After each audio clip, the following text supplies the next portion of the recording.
লং বা ইংলিছত যাক ক্লভ বুলি কওঁ এই মছলাবিধ আমাৰ সকলোৰে ঘৰতে সহজতে পোৱা যায় কিন্তু আমি তথাপিও নাজানো যে এই লং বিভিন্ন ধৰণৰ বেমাৰত বহুত উপযোগী আমি এটা এটাকৈ এই সকলোবোৰৰ উপকাৰিতাৰ বিষয়ে এই ভিডিঅ'টোত জানিম আৰু আমি জানিম কেনেকৈ খালে ইয়াৰ পৰা আমি লাভৱান হ'ব পাৰিম আপুনি যাতে ভিডিঅ'টো একেবাৰে শেষলৈ চাই আৰু আপুনি যদি মোৰ এই চেনেলটো এতিয়ালৈ সাবস্ক্ৰাইব কৰা নাই প্লিজ সাবস্ক্ৰাইব কৰি ল'ব যাতে আপুনি মোৰ এই স্বাস্থ্য সম্পৰ্কীয় ভিডিঅ'বোৰ সময়ে সময়ে পাই যায় দাঁতৰ বিষত লঙক ৰামবান হিচাপে ব্যৱহাৰ কৰা হয় আপুনি যিকোনো ফাৰ্মাসীত ক্লভ অইল বুলি বিচাৰিলে এই লঙৰ তেল পাই যাব দাম বহুত বেছি নহয় 20-25 টকাত এটা সৰু বটল পায় অকমানি কপাহৰ টুকুৰা এটাত এটোপাল বা দুটোপাল লং অইল লৈ ল'ব আৰু যিটো দাঁত বিষাইছে তাৰ গুৰিত অলপ সময়ৰ বাবে ৰাখি থ'ব আৰু তাৰ পিছত চাব ই কেনেকৈ যাদু কৰে মনত ৰাখিব যাতে বেছিকৈ নলয় এটোপাল বা দুটোপাল ল'লেই ইয়াৰ কাম আৰম্ভ হৈ যাব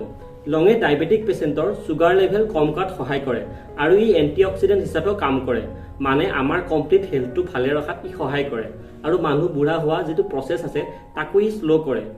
দিনটোত দুটা লঙৰ কলি খালে আমাৰ গোটেই হেলথটো ভালে থাকিব এই লঙৰ ইমান উপকাৰিতাৰ কাৰণ হ'ল লঙত পোৱা ইউজিনল নামৰ কম্পাউণ্ডটো কিছুমান সাইন্টিফিক ষ্টাডিত এইটো দেখা গৈছে যে লঙে কেঞ্চাৰ চেলবোৰ কিল কৰাত সহায় কৰে সেই কাৰণে কেঞ্চাৰ পেচেণ্টৰ ক্ষেত্ৰতো লং বহুত উপযোগী যিসকল মানুহৰ কোনো বেমাৰ নাই তেওঁলোকেও নিতৌ এই লং সেৱন কৰিব পাৰে যাতে ভৱিষ্যতে কোনো ধৰণৰ বেমাৰৰ সন্মুখীন হ'বলগীয়া নহয় লঙত এন্টিবায়টিক প্ৰপাৰ্টি থাকে মানে বেক্টেৰিয়া মাৰিব পৰা ক্ষমতা যদি কাৰোবাৰ কাহ হয় বা মুখত ঘাঁ হয় বা টনচিলৰ সমস্যা হয় তেওঁলোকে গৰম পানীত 2 বা 3টা লং দি পানীখিনি অকমান কুহুমীয়া হোৱাৰ পিছত কুলুকুলু কৰিলে বা গাৰ্গল কৰিলে এই সমস্যাৰ পৰা আঁতৰি থাকিব পাৰিব আৰু যিবোৰ মানুহৰ মুখৰ পৰা বেয়া গোন্ধ ওলায় তেওঁলোকেও মুখত এটা লং চুবাই অকমান সময়ৰ কাৰণে ৰাখিলে এই সমস্যাৰ পৰা আঁতৰি থাকিব পাৰিব বমি আৰু ডায়েৰিয়া হলেও লং খালে বহুখিনি সহায় হয় আৰু হজম শক্তি বঢ়োৱাটো লঙে বহুত সহায় কৰে যিবোৰ মানুহৰ দীৰ্ঘদিনৰ পৰা গেষ্ট্ৰিকৰ সমস্যা হৈ আছে আৰু যাৰ ফলত গেষ্ট্ৰিক আলচাৰ বা ডিঅডেনাল আলচাৰ হৈছে তেওঁলোকেও যদি লং খায় আমাৰ পাকস্থলী আৰু আমাৰ খাদ্যনলীক প্ৰটেক্ট কৰাত সহায় কৰিব